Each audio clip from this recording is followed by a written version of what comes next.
Hello, bonjour, Agathe Mathieu here. Uh, are we human beings or human doings? You know, our society values so much people who sleep less, work more, and I was guilty of that.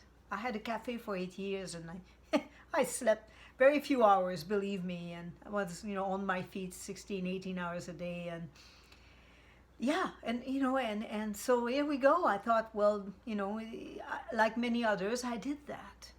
That maybe not be the smart thing to do. Did you know that our brain shrinks while we sleep because the spinal fluid comes and clean the toxins out through our lymphatic system? So it does that. It shrinks. To do that, though, the key to all that I'm saying and all that's going to come and I'm going to say after is the restorative sleep. So that's to get into that delta phase. And that's the deep, deep sleep. So we need to get there. So listen to what comes after. Serotonin is actually, more produced at that time of night, in the night. And what serotonin does, I have all my notes here, it regulates our mood, our sleep, our appetite, our digestion. We have serotonin also that is going into our intestinal tract, and that helps with moving the waste out of our body. It affects everything. So when we are in a deep sleep, we release hormones that help with building our muscles, our collagen, our ligaments, tendons, bones. It's happening in our sleep. We must sleep.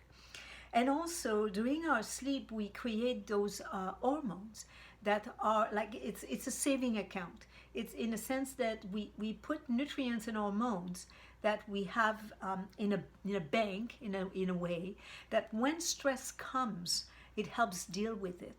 The less we have, the more little things that in the past would just not bother us, now it's like everything gets out of proportion, and it's blown out of proportion. And that's when we say things and we act in ways that we wish we didn't after the fact. So that also is important, to get a deep sleep, to have that good reserve so we can face the stressful situation. And then if we don't get enough sleep, another thing that is so important, the inflammatory chemicals that we have in our body increase by 40%.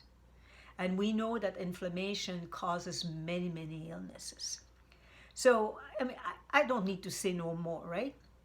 And then, did you know that if you push it and you're still up after 11 o'clock, then it sends the signal to the body to create more cortisol because now you're still awake.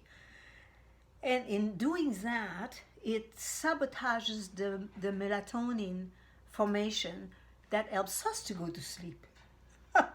Also, the light that we get and comes into our eyes as of after 11 again, that reaches a pineal gland that also reduces the formation of that melatonin that is so beneficial for us to sleep.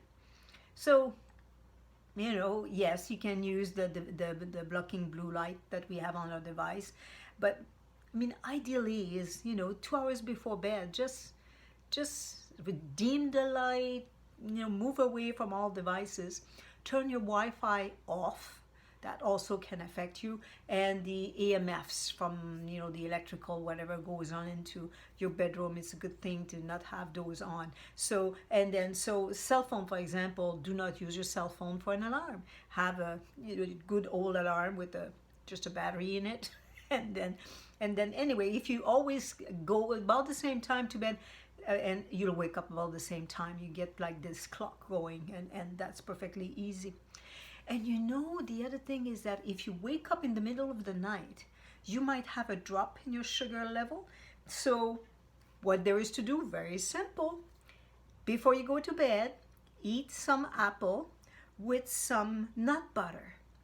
And so you have carbs and you have protein and a little bit of fat, and that will keep your blood sugar level so that the cortisol doesn't kick in again and wake you up. All right? Sweet dreams.